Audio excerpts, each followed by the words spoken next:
antes da segunda vinda de Cristo, ou seja, antes da grande tribulação e depois somente a segunda vinda, nós cremos que no arrebatamento a igreja será levada. Agora eu vou dizer uma coisa para vocês: independente de qualquer coisa, ou antes, ou durante, ou depois, o Senhor nunca irá nos abandonar. Ele nunca nos deixará. Então nunca estaremos sozinhos. E o Espírito de Deus age na nossa vida, e Ele vai agindo, e Ele vai operando na nossa vida à medida que a gente vai dando espaço para isso. Eu entendo sem nenhuma dúvida que o propósito maior do Senhor é que estejamos vivendo com Ele eternamente. Agora, quando a gente fala de viver eternamente, é preciso a gente ratificar de que hoje Ele permanece conosco, amanhã, depois e sempre. Então nós não vamos ter um encontro com o Senhor e viver com Ele somente eternamente, não. Nós tivemos um encontro com Ele especial quando reconhecemos que Jesus Cristo é o seu Filho unigênito e o reconhecemos como Senhor único e suficiente Salvador. Então em Cristo nós temos promessas. Eu gosto de dizer que as promessas que temos em Cristo são promessas especiais. Por quê, pastor? Vou dar uma promessa especial tremenda: somente aquele que está em Cristo é templo do Espírito Santo. Olha, que coisa tremenda e maravilhosa. Agora é importante também a gente ressaltar que como igreja nós temos uma missão, a missão de ir e pregar o Evangelho a toda criatura. Irmãos, o mais importante da igreja do Senhor na face da terra, que é a igreja militante, é fazer missões. E fazer missões é proclamar essa palavra. É preciso lembrar que nós estamos fazendo missões todos os dias, onde quer que estejamos. E a forma mais eficiente de fazer missões é através do nosso testemunho. Não somente aquilo que falamos. A nossa palavra tem que ser firmada nas Sagradas Escrituras, assim como também as nossas atitudes, as nossas decisões. E aqui no texto de 2 Timóteo, no capítulo 3, versículos de 1 a 5, texto bem conhecido do povo de Deus, diz assim: sabe, porém, que nos últimos dias haverá tempos difíceis, pois os homens amarão a si mesmos, serão gananciosos, arrogantes, presunçosos, blasfemos, desobedientes aos pais, ingratos, impuros, sem afeição natural, incapazes de perdoar, caluniadores, descontrolados, cruéis, inimigos do bem, traidores, inconsequentes, orgulhosos, mais amigos do prazeres do que amigos de Deus, com aparência de religiosidade. Eita, coisa terrível, né? Com a aparência de religiosidade, mas rejeitando-lhe o poder. Afasta-te também desses. Amém? Então, irmãos, aqui nós temos uma descrição extraordinária, onde o Senhor usa o apóstolo Paulo para informar não somente ao jovem pastor Timóteo, não somente a igreja na época, mas a igreja de hoje. A igreja contemporânea, a igreja que nós estamos vivendo. E esse compromisso com o Senhor, ele precisa ser um compromisso real, precisa ser um compromisso verdadeiro, precisa ser um compromisso sem religiosidade, ou seja, um compromisso do nosso coração diretamente com o coração do Pai. Para isso Ele nos entregou o seu Filho unigênito, e ali no Calvário Ele levou sobre si as nossas dores, os nossos pecados, as nossas iniquidades. Ele nos resgatou das trevas para a sua maravilhosa luz. Ele nos resgatou da morte para a vida. Agora, irmãos, é de espantar o comportamento de pessoas que muitas vezes estão se declarando cristãs, mas têm negado e rejeitado os princípios bíblicos.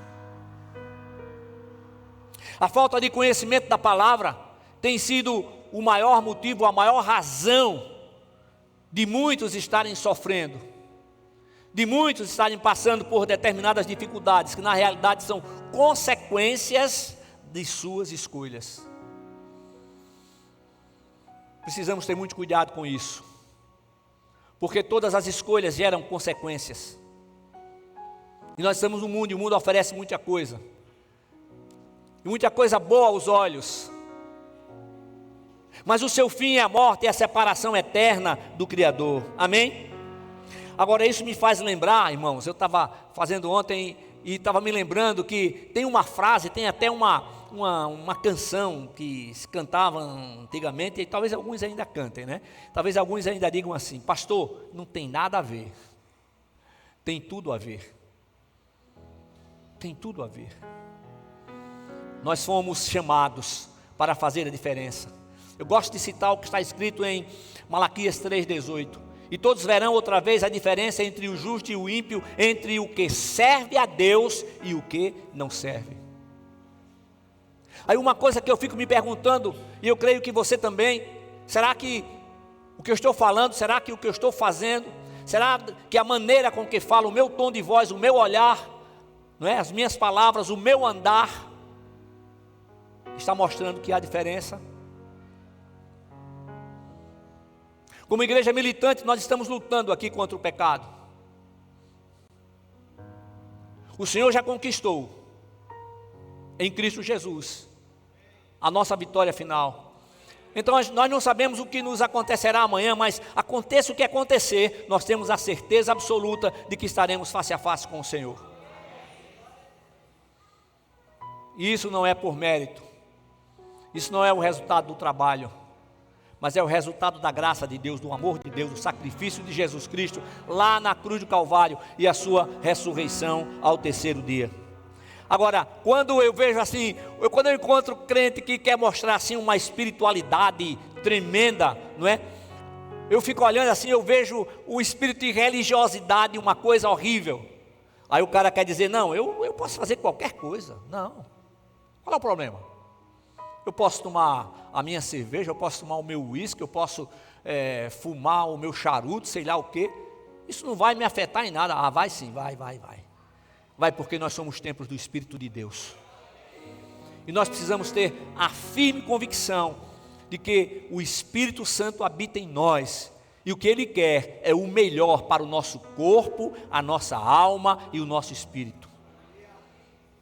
Qual é o propósito do Senhor? Que o nosso espírito, alma e corpo sejam plenamente conservados, irrepreensíveis, para a vinda de nosso Senhor e Salvador Jesus Cristo. Amém? Agora, irmãos, muitas vezes nós percebemos através do testemunho, através de palavras, através de escolhas, coisas que não estão em linha com a palavra do Senhor. E nós temos duas coisas a fazer. A primeira delas é apresentar ao Senhor. E a segunda, como irmãos em Cristo, chegar perto e conversar e orar.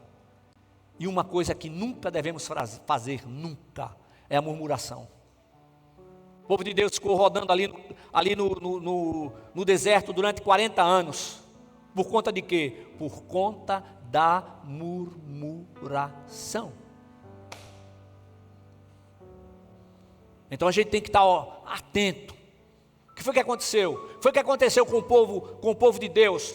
Quantas vezes Deus vinha, dava livramentos tremendos e logo depois aquele povo esquecia e voltava a se prostrar diante de outros deuses. Daí tantas situações do cativeiro, né? Agora, irmãos, nunca nos esqueçamos que a ministração do Espírito Santo em nossa vida está condicionada ao espaço que lhe concedemos para que ele possa agir. Aí eu começo a fazer as minhas perguntas e você responde aí na sua mente, no seu coração. Qual o espaço que você tem dado para o Espírito de Deus agir na sua vida? Eu não posso fazer uma avaliação com relação a isso. É cada pessoa que tem que fazer. Cada pessoa.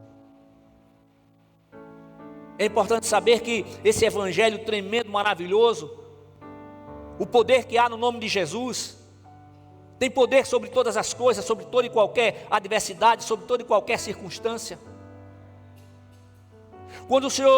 Quando nós declaramos a Jesus Cristo como Senhor e Salvador, você sabe disso, naquele momento, imediatamente nós somos justificados. A justificação vem de lá do Senhor para até os seus filhos. Mas o Senhor diz algo tremendo que a igreja precisa estar sempre lembrada. Sem a santificação, ninguém verá a Deus. A santificação ela tem que ser uma busca pessoal. Ou seja, é essa entrega. O que é que eu estou entregando da minha vida? Qual o espaço que eu estou dando para que o Espírito Santo opere, para que Ele trabalhe em meu viver? Qual é o espaço que verdadeiramente eu estou concedendo? Eu estou concedendo um bom espaço, mas sabe, pastor, tem alguma coisa que para mim é muito difícil, que eu não aceito. Pastor, eu não aceito esse negócio de dizer que os dízimos são para os dias de hoje. É para os dias de hoje, são para os dias de hoje mesmo. Mas eu não aceito, problema seu, você que vai perder a bênção. Eu não aceito que o nosso corpo ele tem que ser conservado e irrepreensível para a vinda de nosso Senhor e Salvador Jesus Cristo. Não é só o corpo não, é espírito, alma e corpo. Agora, ou você crê, ou você aceita ou não aceita. É importante sempre lembrar que o Senhor não disse que é para a gente viver por aquilo que a gente sente, por arrepios. Não, irmãos. O Senhor disse que é para viver por fé. Por fé. Viver por fé no Deus eterno. Não há condições de viver por fé no Deus eterno se não estiver em Cristo Jesus. Não há condições de viver por fé no Deus eterno se não estiver procurando viver conforme os seus princípios. Louvado seja o nosso Senhor e Salvador Jesus Cristo. Lá o texto de Romanos, no capítulo 12, versículos 1 e 2, o apóstolo Paulo faz a seguinte afirmação: portanto, irmãos, exorto-vos pelas compaixões de Deus, que apresenteis o vosso corpo como sacrifício vivo, santo e agradável a Deus, que é o vosso culto racional. Sabe o que é culto racional? É culto autêntico. Culto racional é culto autêntico. E não vos amoldeis ao esquema deste mundo, mas sede transformados pela renovação da vossa mente, para que experimenteis qual seja a boa, agradável e perfeita vontade de Deus. Aleluia. É o Espírito de Deus que opera a renovação da nossa mente. Estar em Cristo não é sinônimo de uma vida de facilidades. Eu tenho dito todas as vezes que eu falo sobre isso, eu digo à igreja. Estar em Cristo não é sinônimo de uma vida de facilidades. Ter sido batizado no Espírito Santo, estar em comunhão com o Senhor, estar buscando a santificação, estar trabalhando na obra do Senhor, não é sinônimo de uma vida sem lutas, sem aflições.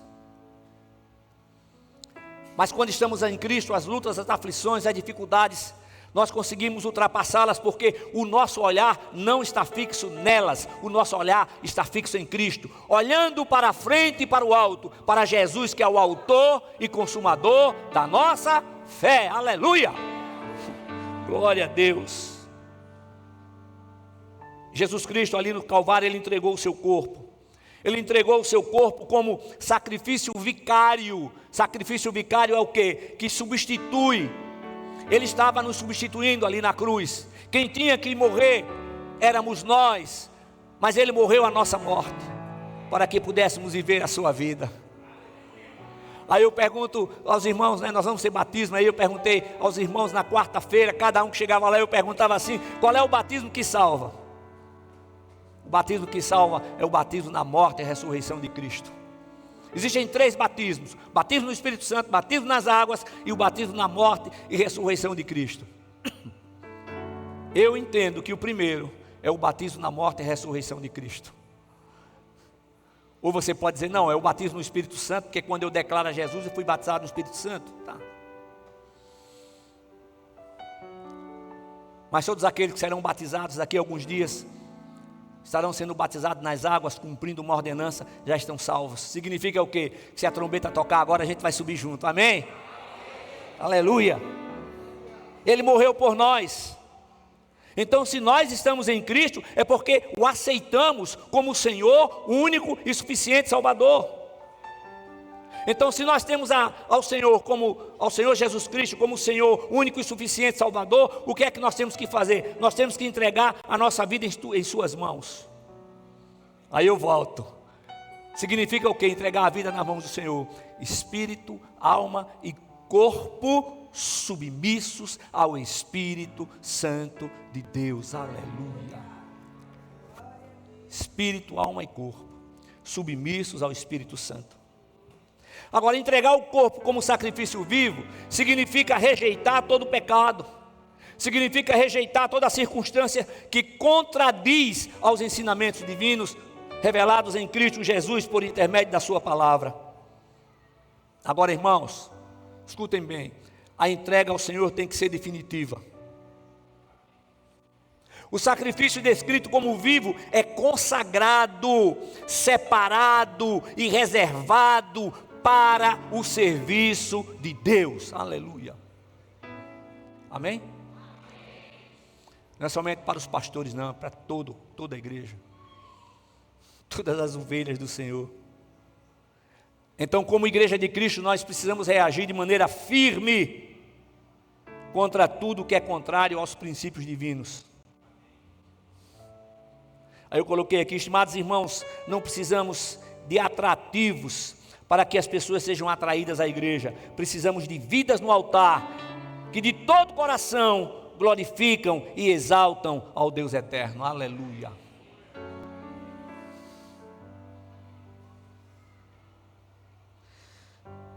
Irmãos, quando nos deixamos dirigir pelo Espírito Santo e aceitamos o seu agir, com toda certeza, permaneceremos fiéis diante do mundo que jaz no maligno. Aí no Salmo 91, os versículos de 7 a 10, o salmista nos mostra a segurança daqueles que pertencem a Deus. Ele diz assim: poderão cair 1000 ao teu lado e 10.000 à tua direita, mas tu não serás atingido. Somente contemplarás com teus olhos e verás a recompensa dos ímpios. Porque fizeste do Senhor o teu refúgio e do Altíssimo tua habitação, nenhum mal te sucederá, nem praga alguma chegará à tua tenda. Aleluia! Glória a Deus!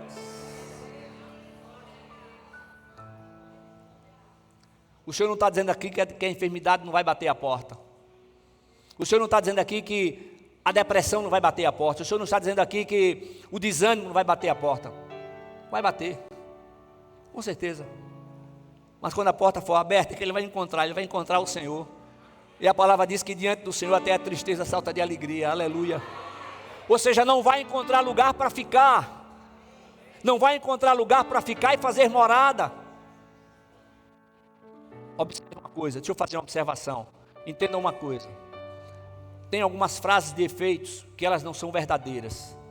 Uma delas: crente que é crente mesmo não entra em depressão. Glória a Deus, eu quero conhecer. Porque esse crente que não entra em depressão, ele não tem alma. A depressão é uma doença da alma. Em nome de Jesus. Então, quando encontrar alguém que estiver enfermo, não vá logo rotulando que a pessoa está em pecado, não. Por favor, em nome de Jesus, não é isso não. Nós tratamos do corpo e do espírito e a alma. É por isso que existe tanta gente com tantos problemas. Está lá, pai, vai se tratar da alma. Não, o Senhor Jesus é o meu psicólogo. Ele é psicólogo dos psicólogos. Mas se não fosse para existir os psicólogos, eles não existiriam. Se não fosse para existir os médicos, eles não existiriam.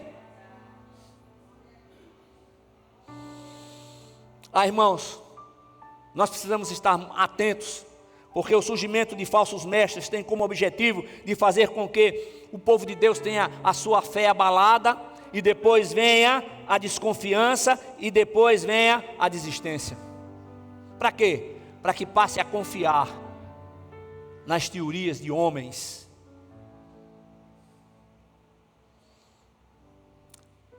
Uma coisa é certa, é só analisar tudo aquilo que surge e que parece, até mesmo que parece ser contrário, rejeite. Aos princípios bíblicos, rejeite, em nome de Jesus. Agora, o que torna os falsos mestres tão perigosos é que eles parecem seguir a Cristo. Parecem seguir a Cristo, falam de Cristo, oram a Deus em nome de Jesus, mas os seus ensinamentos são deturpações da verdade bíblica. Amém.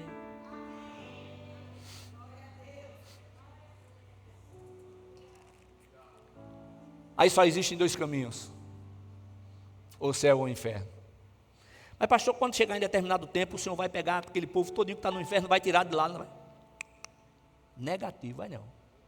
Mas eles serão destruídos, vai deixar aquele povo sofrendo eternamente? Não sou eu não, irmão, é o Senhor que diz, é a Bíblia que diz. O inferno é a sala de espera do lago que arde com fogo e enxofre, que é a segunda morte. Sala de espera, olha, eita, tá topada. Eita, Jesus amado. Não podemos julgar ninguém, até mesmo aqueles que já foram. Isso não é problema nosso, mas é do Senhor. Enquanto estiver aqui, a gente ora, a gente repreende. Então nunca esqueça que a nossa vida precisa ser autoexaminada a cada momento, para que possamos permanecer no caminho certo. Se você tem compromisso com Cristo, a sua visão tem que ser a visão de Deus. E ter a visão de Deus não significa que você vai ver como Deus vê, não. Significa que você não vai aceitar outra coisa na sua vida, senão os princípios bíblicos, os princípios divinos ativos em seu viver.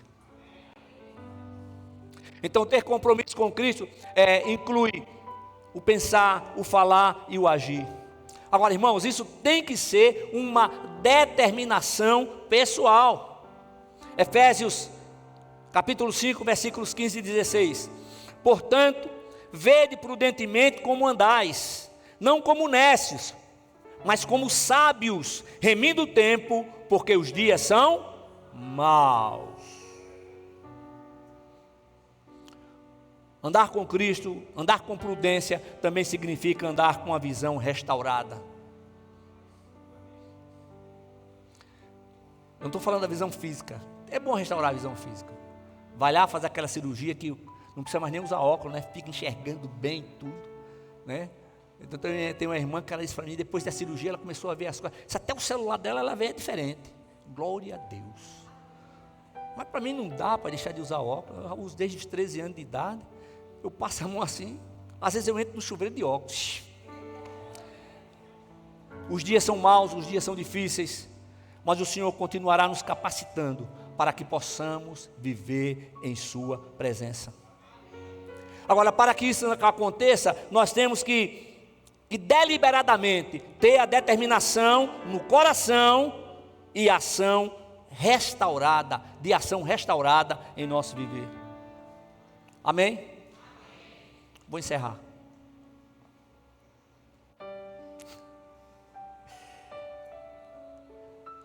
Você já percebeu que há pessoas que frequentam as igrejas, mas não mudam de vida? Não muda o seu jeito de falar, não muda o seu jeito de agir, não muda o seu jeito de pensar, não muda o seu jeito de vestir. Eita Deus. Ainda bem que aqui a gente não precisa disso, né? Mas houve uma época que a gente precisou, que eu pensei até de colocar as batas de batismo ali na entrada. Aí à medida que algumas irmãs iam chegando, tome vista esse negócio aqui, vai. Graças a Deus que aqui não tem disso. Glória a Deus. Aqui não tem disso. O que é que o Senhor deseja? Que todos nós tenhamos uma experiência real com Ele, para que possamos permitir o agir do Espírito de Deus. O que Paulo está falando lá dos últimos dias, nós temos visto claramente isso nos últimos tempos. Temos visto isso no Brasil. A comunicação hoje é rápida. Interessante, né? A comunicação, a gente se comunica com um cara que está lá no Japão, na Austrália, na hora. E às vezes, sabe o que é que está faltando? A comunicação dentro de casa. Comunicação entre marido e mulher. Comunicação entre pais e filhos, entre filhos e pais.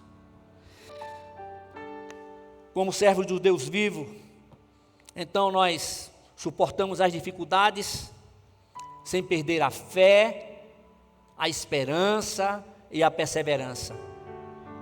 Somente assim nós continuaremos fiéis, mesmo diante de tempos muito difíceis. Amém? Deixa eu falar uma coisa só para você, irmãos. Como servos do Deus vivo, nós precisamos perder o costume de olhar para alguém e fazer uma análise da pessoa. Já sei quem é, já sei como é.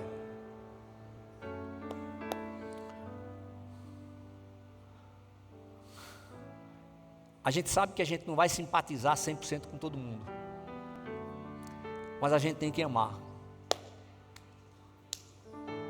Amar todo mundo. Eu tenho falado isso quase todo culto. Não sei porquê, mas o Senhor me manda falar. Amar os inimigos. Eita ferro. Amar os inimigos. Só Deus mesmo para fazer isso, né? E orar por aqueles que nos perseguem. Ah, pastor, eu vou orar para que o cara lá na frente enquanto não, Deus não vai ouvir essa oração não.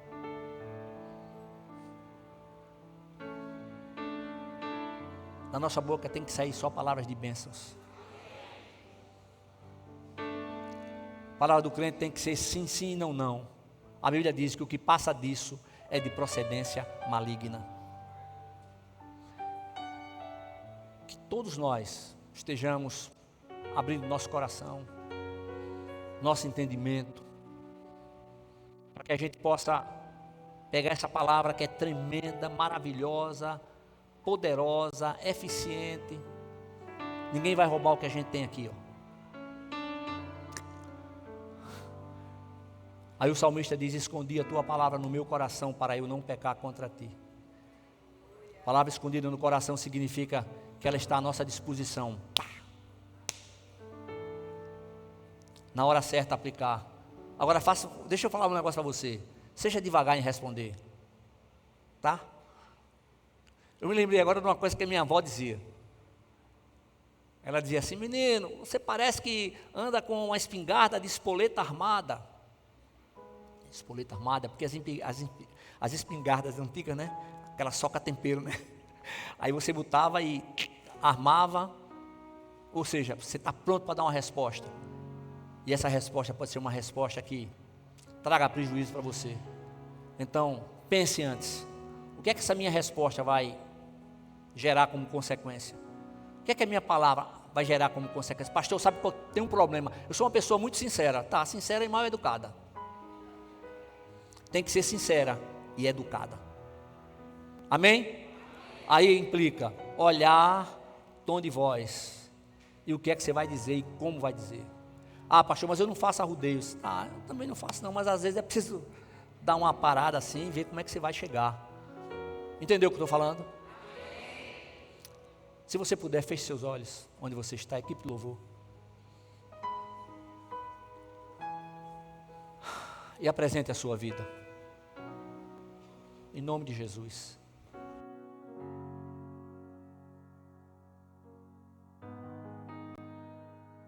Em nome de Jesus, Pai. Que a começar em mim, Senhor, essa entrega seja real, seja completa, em todos os momentos. Isso significa diante de toda e qualquer circunstância. Em nome de Jesus, Pai. Obrigado por nos fortalecer e por nos conceder todas as condições para que verdadeiramente estejamos vivendo para o louvor da Tua glória. Os tempos são difíceis, mas o Senhor continua o mesmo, com o mesmo poder e determinação de nos guardar, proteger e livrar de todo o mal. Pai querido, em nome de Jesus, recebe agora, Pai, porque fazemos de coração a entrega dos dízimos e ofertas. Que a Tua igreja permaneça atenta